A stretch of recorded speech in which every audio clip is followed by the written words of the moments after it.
Climate change की वजह से अगर हम देखें तो ओवरऑल जो पैटर्न्स हैं, चाहे वो वेदर पैटर्न्स हो, चाहे वो क्लाइमेट पैटर्न्स हो, वो ऑल्टर कर गए हैं और उसी की वजह से जो एक्सट्रीम वेदर इवेंट्स हैं उनमें भी इजाफा देखने को मिल रहा है। इस वक्त पाकिस्तान शदीद गर्मी की लपेट में है। हीट वेव के खतरनाक साए खास तौर पर पंजाब, सिंध और बलोचिस्तान पर मंडला रहे हैं।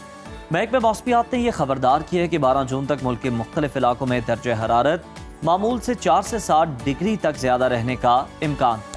7 जून से मुल्क में हवा के दबाव में इजाफा हुआ है, जिसने 8 जून से शदीद असरात दिखाने शुरू कर दिए हैं। ऐसे में गर्मी के अरूज पर सवाल उठता है कि ये सिलसिला कब तक जारी रहेगा और आने वाले दिनों में क्या बारिशों का कोई उम्मीद है, कोई इम्कान है। इन सवालात का के जो जवाब आता है जानने के लिए हमारे साथ मौजूद है डायरेक्टर महकमा मौसमियात जनाब ज़हीर अहमद बाबर साहब। ज़हीर साहब, बहुत शुक्रिया आपके वक्त का। सबसे पहले ये बताइएगा कि इस वक्त पाकिस्तान के कौन कौन से इलाके हीट वेव की शदीद लपेट में हैं? इस वक्त तो मुल्क के ज्यादातर हिस्सों में मौसम खुश्क और गर्म है। खासतौर पर मुल्क के मैदानी इलाके जो हैं वो शदीद गर्मी की लपेट में हैं और आइंदा चंद रोज़ के दौरान भी मुल्क के ज्यादातर हिस्सों में गर्मी की शिद्दत जो है वो इसी तरह ज्यादा रहने का इम्कान है। अच्छा ज़हीर साहब, ये बताइएगा कि हीट वेव की शिद्दत का ये सिलसिला कब तक जारी रहेगा, क्या तवक्कुआत हैं और क्या 12 जून के बाद मौसम में कुछ बेहतरी आ सकती? ओवरऑल तो इस वीक के दौरान मुल्क के ज़्यादातर हिस्सों में हीट वेव कंडीशंस जो हैं वो बरकरार रहेंगी।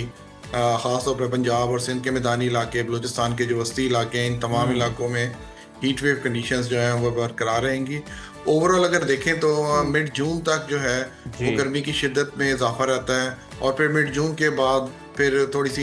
ईस्टर्न साइड से मानसून हवाएं जो हैं वो दाखिल होना शुरू होती हैं, जिसकी वजह से प्री मानसून रेनफॉल स्टार्ट होती हैं और फिर जुलाई और अगस्त जो है वो हमारे पास मैक्सिमम रेनफॉल पीरियड होते हैं, जिसमें हमारे पास मैक्सिमम रेनफॉल्स हम रिसीव करते हैं और फिर मिड सितंबर तक ये बारिशों का सिलसिला जो है वो जारी रहता है और उसके बाद फिर बतदरीज जो है ये मानसून हवाएं जो हैं वो कम शिद्दत इख्तियार कर जाती हैं। तो ओवरऑल अगर देखा जाए तो ऑलमोस्ट मिड जून तक एज सच कोई सिग्निफिकेंट रेनफॉल के चांसेस नहीं हैं और इसी तरह दर्जा हरारत जो है वो मुल्क के ज़्यादातर हिस्सों में जो है वो बढ़े ही रहेंगे। बिल्कुल ठीक। अच्छा, हमें इस हवाले से मजीद बताइएगा, गिलगित बल्तिस्तान, कश्मीर जैसे बालाई इलाकों में भी हीट वेव की जो सूरत हाल है ख़तरनाक है क्या, और क्या इन इलाकों में भी गर्मी मामूल से ज़्यादा है या नॉर्मल है वहाँ पर?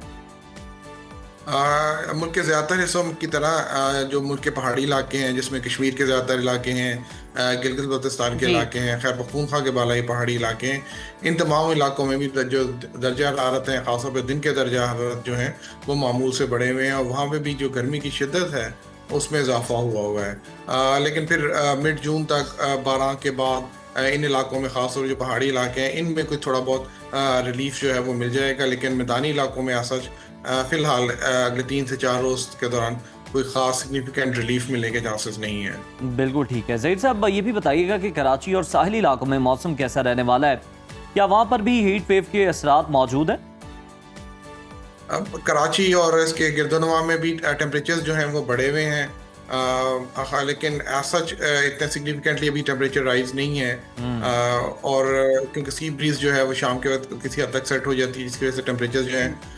वो जो कोस्टल एरियाज़ हैं, कोस्टल बेल्ट है बलूचिस्तान की, उसमें बेहतर हो जाते हैं, लेकिन जो सिंध के जो बालाई और वस्ती हिस्से हैं उनमें टेम्परेचर जो हैं वो बढ़े हुए हैं। इसी तरह बलूचिस्तान के जो सेंट्रल पार्ट्स हैं उनमें भी दर्जा हरारत जो हैं वो बढ़े हुए हैं और इन एरियाज़ में हीट वेव कंडीशंस जो हैं वो काफ़ी ज़्यादा हैं।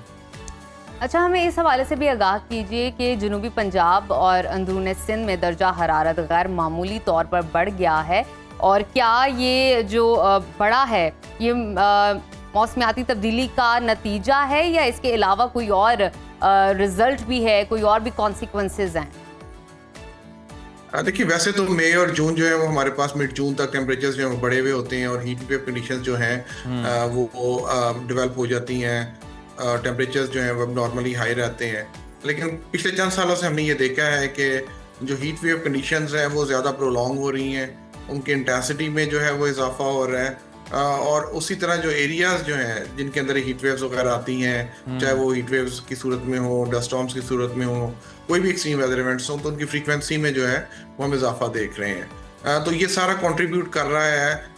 साइंटिस्ट जो करते हैं वो क्लाइमेट चेंज के साथ करते हैं कि क्लाइमेट चेंज की वजह से अगर हम देखें तो ओवरऑल जो पैटर्न्स हैं, चाहे वो वेदर पैटर्न्स हों चाहे वो क्लाइमेट पैटर्न्स हों, वो ऑल्टर कर गए हैं और उसी की वजह से जो एक्सट्रीम वेदर इवेंट्स हैं उनमें भी इजाफा देखने को मिल रहा है। बिल्कुल ठीक है ज़हीर अहमद बाबर साहब, बहुत शुक्रिया आपकी मौजूदगी का। नाजरीन, हमारे साथ इस वक्त डायरेक्टर महकमा मौसमियात थे जो कि हमें क्लाइमेट चेंज के हवाले से, टेम्परेचर के हवाले से बता रहे थे।